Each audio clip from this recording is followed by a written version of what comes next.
Les objectifs, on a parlé avec Patrick, Patrick a parlé tout à l'heure de praxéologie. Praxéologie, c'est un gros mot pour dire, en gros, se questionner sur sa propre pratique. C'est ça que ça veut dire.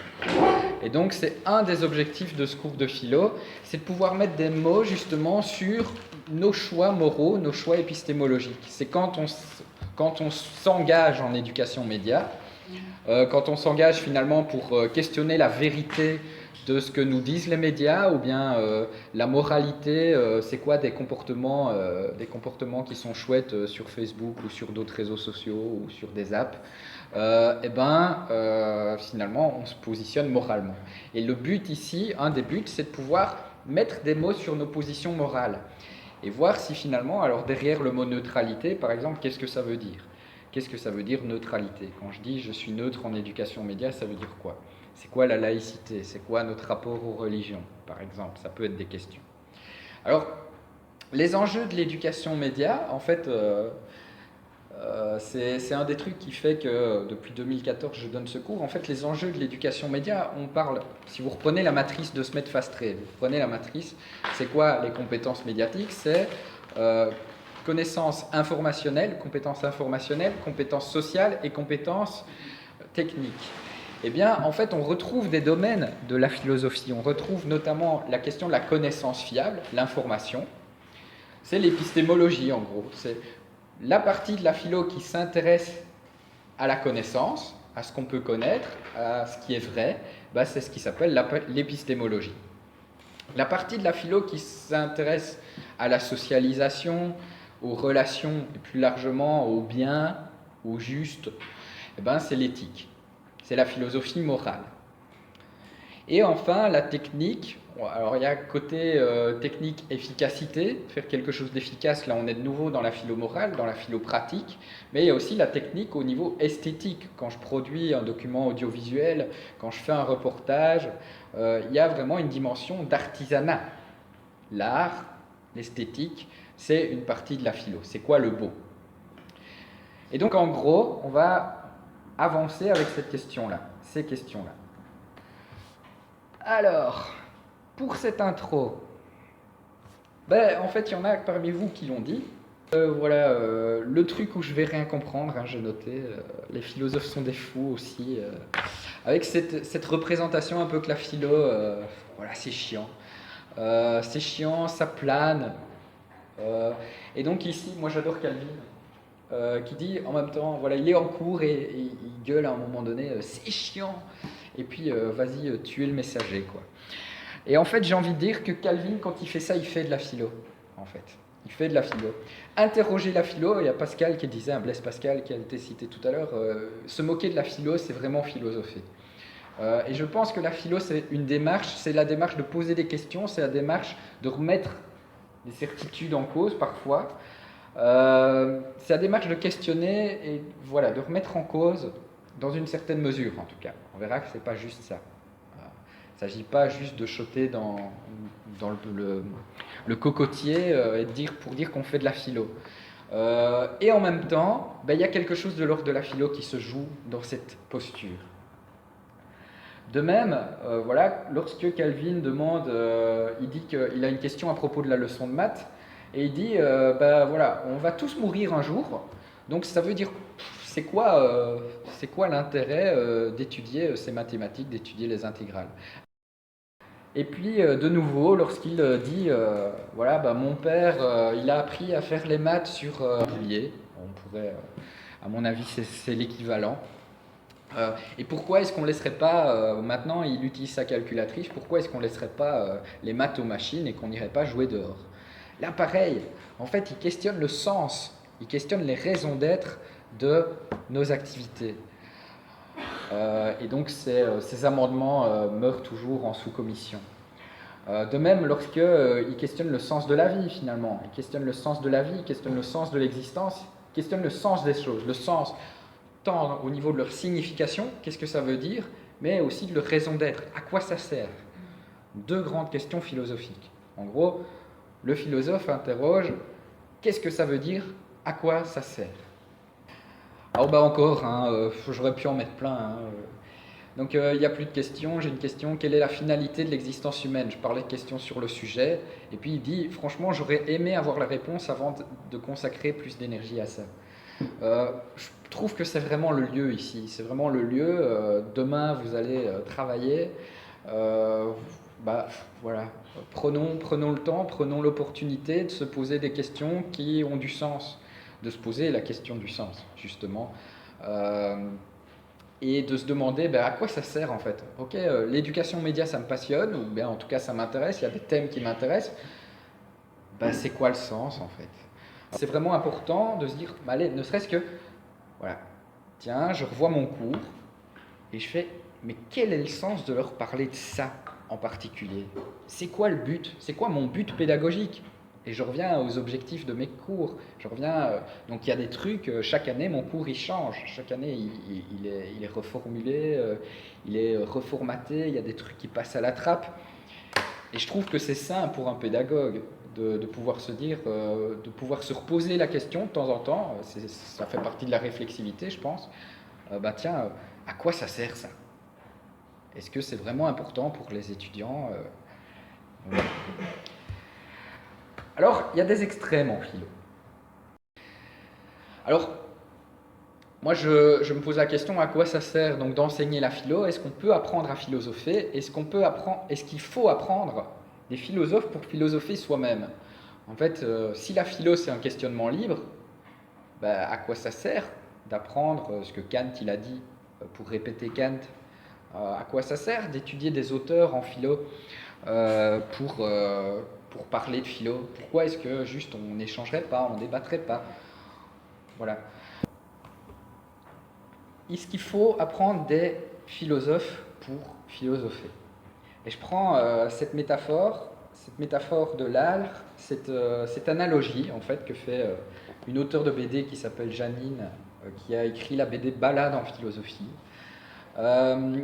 qui nous dit que l'art, le génie en art, sur base de Kant, c'est ni l'imitation servile, ni le maniérisme. Ça veut dire quoi? Ça veut dire, c'est pas le fait juste de recopier ce que les grands peintres ont fait, par exemple, hein, mais c'est pas non plus le fait de faire n'importe quoi tout seul dans son coin. C'est pas l'originalité pour l'originalité, c'est un peu un mix des deux. Et il y a une image dans la pensée philosophique qu'on appelle la pensée des nains, on est des nains sur des épaules de géants. Ça veut dire quoi? Ça veut dire qu'en fait, je peux très bien ne pas lire Kant, mais Kant, il a pensé très loin, et il voit très loin avec sa pensée. Et si je lis Kant, je peux très bien continuer à être moi, mais je me mets sur ses épaules. C'est un géant, je me mets sur ses épaules, et peut-être que je vois autre chose et plus loin que lui, à ma manière. Peut-être que je regarde dans une autre direction. Et en même temps, voilà, c'est difficile de faire de la philo en faisant l'économie de tout ce que d'autres ont pensé avant. C'est pour ça qu'on voit des autres philosophes. Moi, un truc qui m'a vraiment... une des raisons pour lesquelles la philo me passionne, c'est qu'en fait, il y avait des trucs que je pensais. Et moi-même, j'étais bloqué dans ma pensée. J'étais là, mais purée, il y a quelque chose qui se passe dans ma tête, j'arrive pas. Et puis, j'ai écouté un mec qui me parlait de philo, ou une femme qui me parlait de philo. Et il y a un truc qui s'est débloqué. C'est, putain, en fait, en un mot, elle a mis un truc sur ce que je pensais.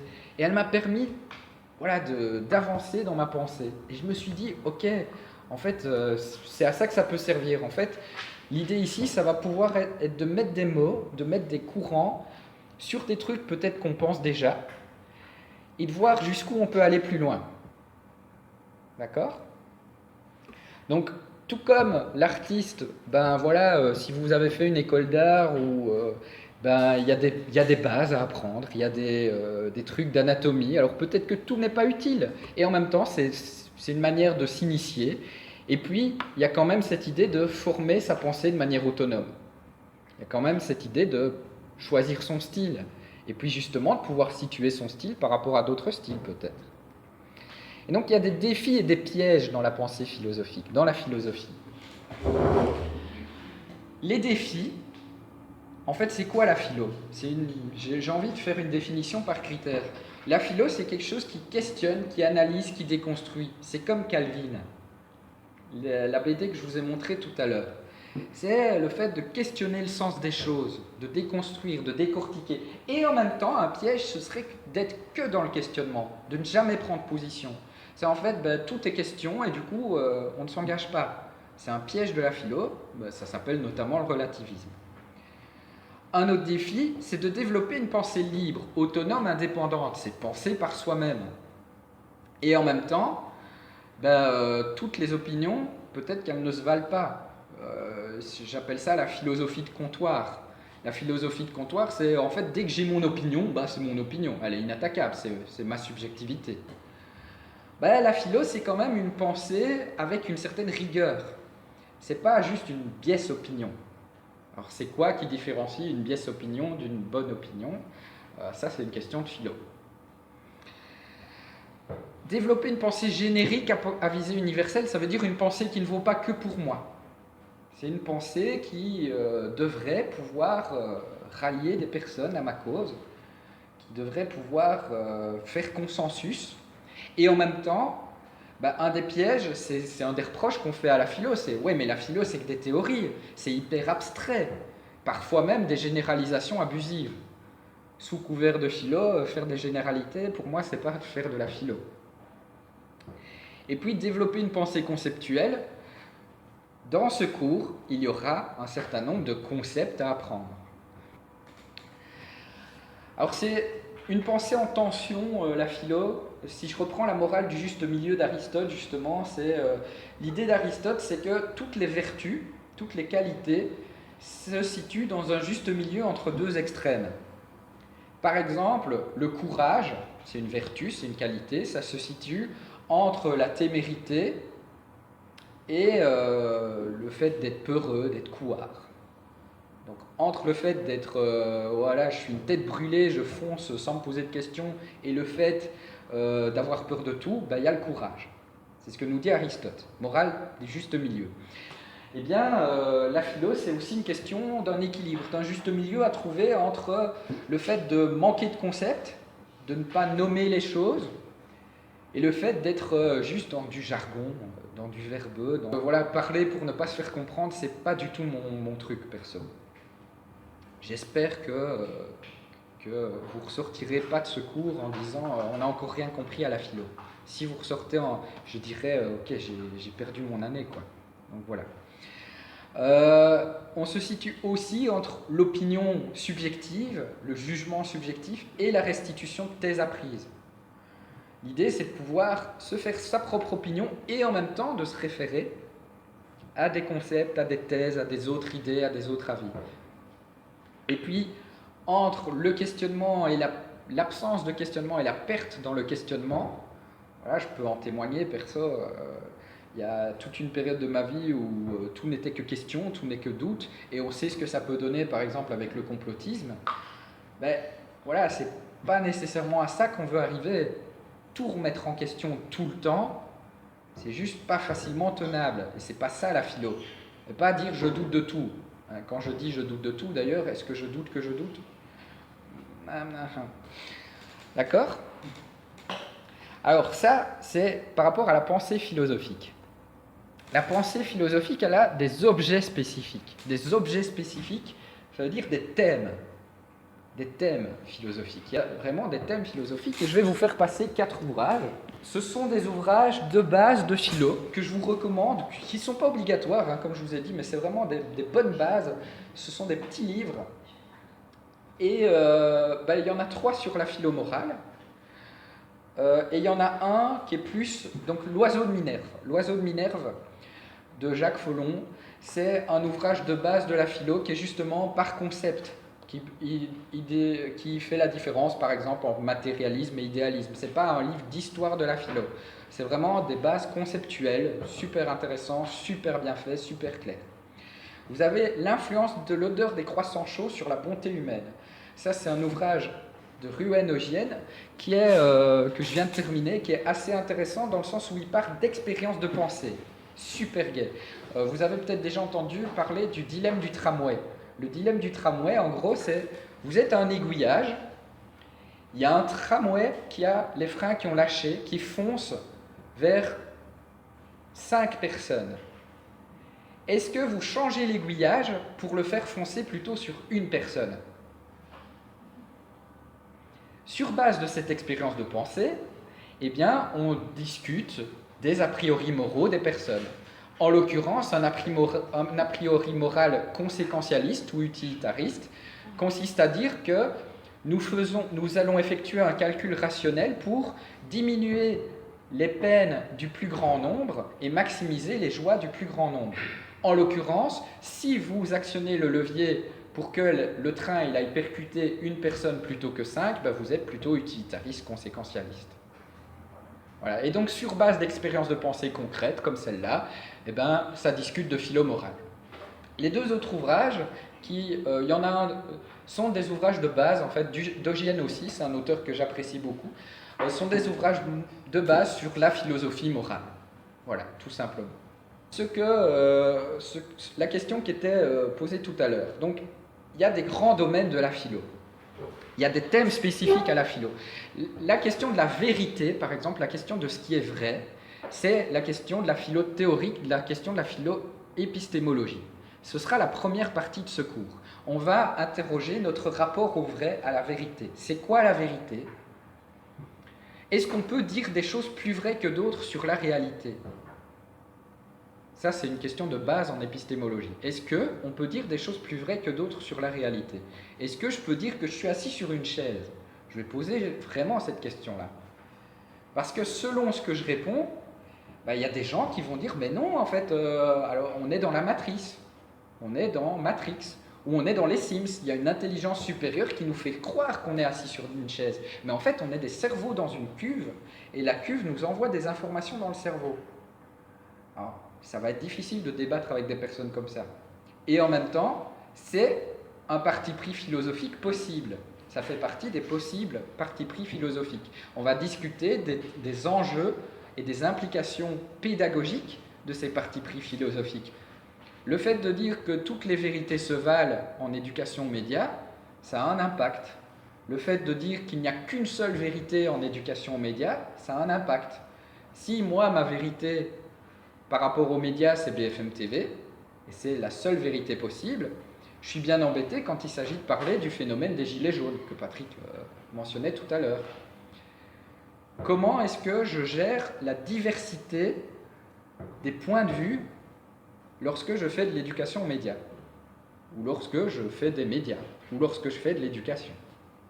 Ça a des retombées très concrètes. Donc le vrai, les points de vue, la vérité, voilà, la connaissance, tout ça c'est l'épistémologie. Premier thème d'éducation, de philosophie, et en l'occurrence que nous aborderons ici dans ce cours. Le bien, la philosophie morale. Qu'est-ce qui est bien? Alors, quand je fais de l'éducation, quand je viens ici, quand je me lève le matin, pour me dire que je vais faire cours à des étudiants, on va faire cours ensemble, en fait, c'est que j'ai quand même peut-être une vision morale de ce que je suis en train de faire. Alors ça peut être une vision morale du bien, c'est en fait pour moi ce qui est bien c'est mon bonheur, mon plaisir, et du coup pour ça j'ai besoin de thunes, et donc pour ça j'ai besoin d'aller donner cours. Peut-être que ça se limite à ça. Mais peut-être que j'ai une autre vision des choses, peut-être que je me dis, tiens en fait leur parler de tel sujet, en fait ça a une portée d'émancipation. Le concept d'émancipation il est super présent en éducation aux médias. Je vais développer l'esprit critique. Ouais, mais développer l'esprit critique, pourquoi faire? En fait, pour que les gens ils puissent poser des actes citoyens qui soient mieux pour eux. Je les émancipe, je leur augmente leur liberté, j'augmente leur autonomie. Ça, c'est des valeurs morales. Donc, mes contenus d'apprentissage, je ne les choisis pas uniquement pour leur vérité, je leur choisis pour une vision morale.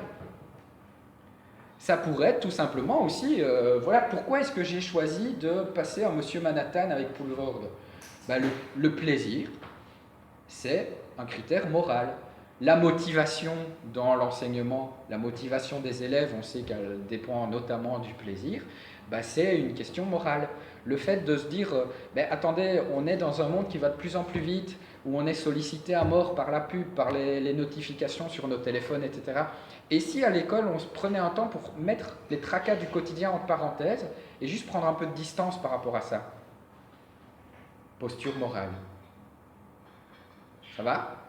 Alors je dis plein de choses là maintenant, on aura le temps d'aller en profondeur, hein, mais je vous dresse un peu le tableau d'ensemble. On parlera un petit peu de métaphysique. Donc la métaphysique questionne l'existence en tant que telle. Qu'est-ce qui existe? C'est quoi l'existence? C'est quoi le fait d'être? On en parlera un peu, mais pas trop. De même que l'esthétique. L'esthétique, ça va être un pan de la philosophie qui est un peu moins interrogé dans ce cours. Ce qui n'empêche pas, par exemple, d'en parler dans vos travaux. Pourquoi pas? Ça pourrait être un beau prolongement. J'ai fait moi-même des interventions. L'an dernier, il y a une vidéo qui circule. Je suis intervenu pour le CAV à Liège sur la question des arts numériques. Et vous pouvez retrouver des passages que vous retrouverez ici dans ce cours, mais également des notions de philosophie esthétique, de philosophie de l'art. Voilà. Donc, la philo, c'est une discipline qui a des thèmes spécifiques, des sujets de prédilection. Mais c'est aussi un processus de questionnement, et on pourrait dire en ce sens qu'elle n'a pas d'objet. Je viens de vous dire, la philo a des objets spécifiques. La philo s'interroge sur le vrai, le beau, le bien, l'être. Et en même temps, on pourrait dire que la philo n'a pas d'objet. Parce que la philo, c'est un processus qui peut prendre n'importe quoi pour objet. Je peux philosopher sur une chaise, sur qu'est-ce que c'est qu'être une chaise. Je peux philosopher sur la philo elle-même. La philo peut se prendre elle-même pour objet. Pascal dit se moquer de la philo, c'est vraiment philosopher. La philo, quelque part, c'est quelque chose de l'ordre du processus, de la démarche. C'est quelque chose, je vous en reparlerai, la question de la position méta. La position méta, c'est le fait de se mettre un peu à distance, de prendre à distance par rapport à ce qu'on étudie. De se poser la question du sens. Je vous ai dit la question du sens. Qu'est-ce que ça signifie? Quelle est la raison d'être? Quelle est l'utilité? Quel est le pourquoi de cette chose? Ça, c'est la philo, pour moi. Et c'est une pensée dynamique, dialectique. Dynamique dialectique, ça veut dire quoi? Ça veut dire que, en fait, c'est un processus et c'est jamais fini. C'est-à-dire que c'est comme c'est l'image du cercle, si vous voulez. C'est une fois que j'ai questionné une thèse et son antithèse, je vais vers l'antithèse, je vais vers le différent, eh bien je peux revenir sur la thèse et la voir différemment. Et donc au plus j'irai questionner cette thèse, à travers des antithèses, au plus je pourrais encore ouvrir le questionnement. J'y reviendrai sur l'idée dialectique, parce que c'est complexe. Mais c'est une idée que pour moi, la philo n'a pas de sens si elle n'est pas ancrée dans le réel, si elle n'est pas pratiquée. Alors, plan des cours. Nous venons de terminer cette introduction et première délimitation, ce PowerPoint numéro 1. Nous allons entamer là maintenant, pendant les 25 minutes qui nous restent, la partie épistémo. On va rentrer vraiment dans le vif du sujet. Puis on entamera la partie philo-morale, voilà, dans 2-3 cours. Et puis on fera les liens entre connaissance et morale. Donc à la fin de la partie épistémo, je vous demanderai de me faire un petit travail. À la fin de la partie éthique, je vous demanderai de me faire un petit travail, et ça pourrait déjà être sur votre thème final. On abordera enfin des questions spécifiques d'éducation aux médias, et puis on fera les liens entre philo et éducation aux médias.